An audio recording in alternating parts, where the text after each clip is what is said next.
Assalamualaikum warahmatullahi wabarakatuh. Hi everyone, I am Cikgu Ruhana. How are you today?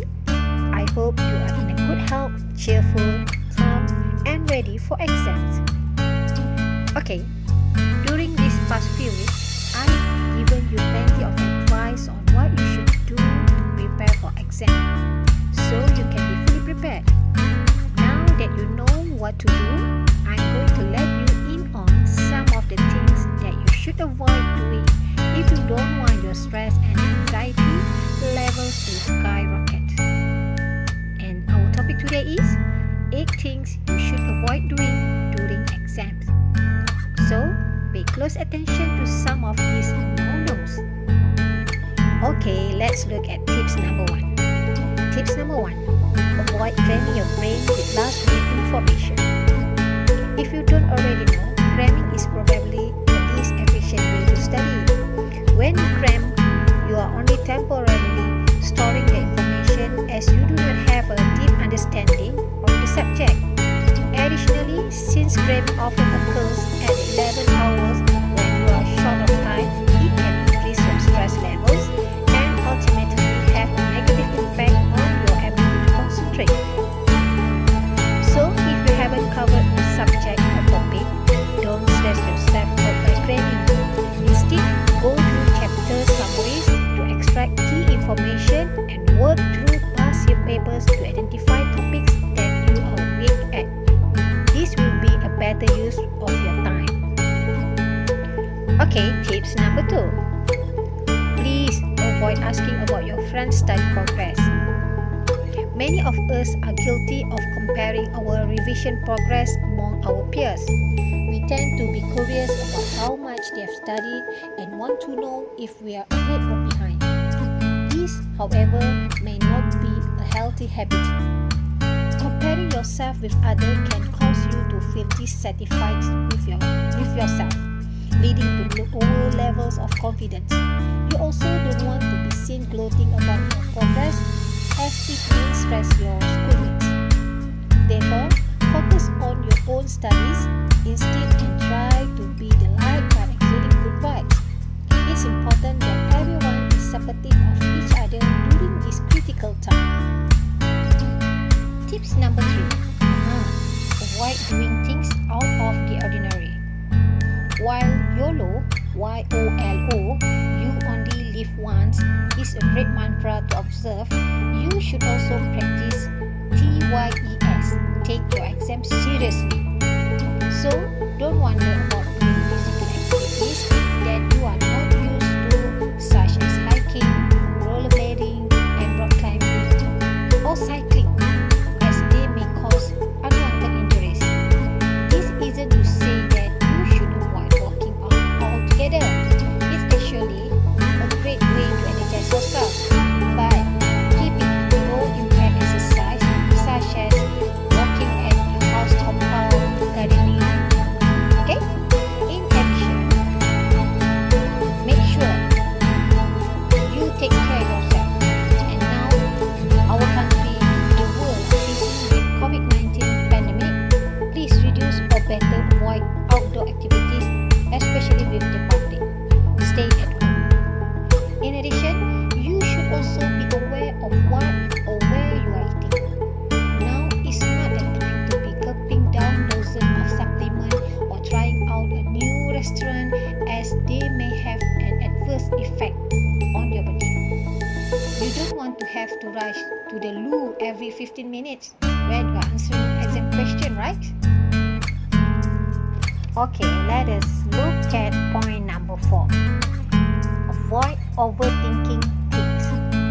We know that sitting for examinations can be stress-inducing. When you feel anxious, your mind may wander off and contemplate about life after SPM. It may even lead you to an existential crisis where you feel like your future is doomed if you fail to do well for SPM. When this happens, stop thinking. Don't add fuel to the fire by thinking about all the horrible things that could happen. Take a deep breath and remember to take things one step at a time. Keep your focus on the present and don't worry about what hasn't happened yet. Okay? Point number 5. Avoid skipping meals. Yes, it's tempting to skip meals when you think you don't have the time to eat. But did you know that skipping your meals can affect your brain efficiency? When you deprive yourself of nutrients, your blood sugar decreases, interrupting your brain's ability to think properly. This will cause you to lose focus while you are sitting for your exam. To avoid starving yourself, prepare your meals ahead so that you will only have to eat them up later. Although you may feel the need to keep studying during break hours, try to allocate at least 30 minutes to eat and rest. An overworked brain will not function well either. Besides, you don't want to faint when you are writing your answers halfway. Point number 6. Avoid rushing your way through. It's natural to feel excited and nervous during exam SPM or STPM or any exam day. After all, you are sitting for one of the most important exams of your life, and you certainly don't want anything to interrupt your journey from home to the exam hall.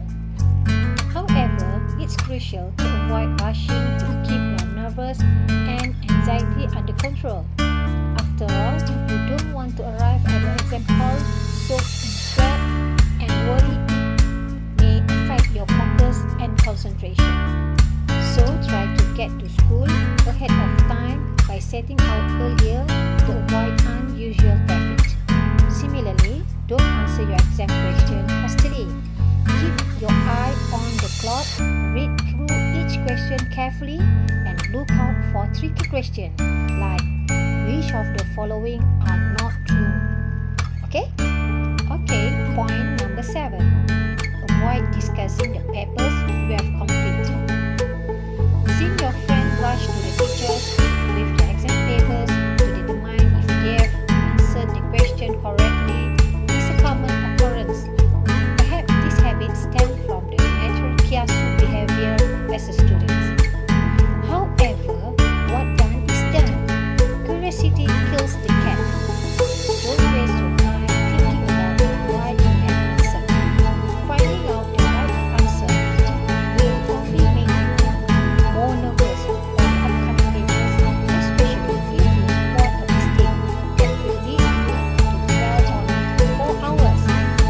Instead, once you have completed an exam, stuff the question paper into your bag and keep your mind focused on the next exam. Keep your mind on the present. And now, last point. Point number 8. Please avoid forgetting to give your parent a tight hug. With emotion running high on a big day, you might feel like you are all over the place. Stop for a second, take a deep breath, and give your parent a big tight hug before you leave for school. Or at least shake hands and ask for the blessing. Did you know receiving a hug or blessing from your loved one can actually help you feel more relaxed and calm, as it increases your oxytocin levels, a hormone that helps reduce anxiety and stress? So, keep yourself mentally and emotionally stable on a big day by doing a lot of hugging. Okay students, there you have it. 8 big blunders that could jeopardize your performance during exams. While we know that taking SPM or STPM can be extremely stressful, try to stay in the present and focus on what you can do instead of what you didn't do.